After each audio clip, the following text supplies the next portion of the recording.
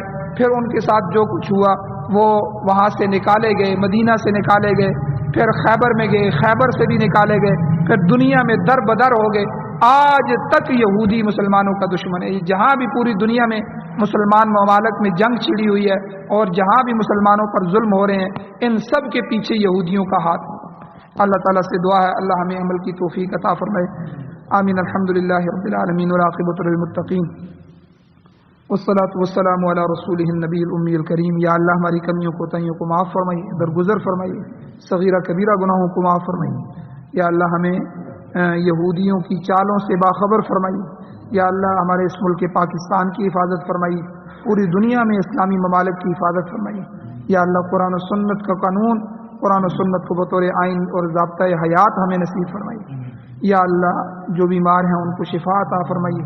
یا اللہ جو پریشان حال ہیں ان کی پریشانیوں کو دور فرمائیے۔ یا اللہ جو مقروض ہیں ان کے قرضوں کو پورا کرنے کے اسباب پیدا فرمائیے۔ جو حضرات ایمان کی حالت سے اس دنیا سے جا چکے ہیں، یا اللہ ان سب کی بخشش فرمائیے۔ صلی اللہ تعالی علی خیر خلقہ محمد وآلہ وصحبہ اجمعین برحمتک یا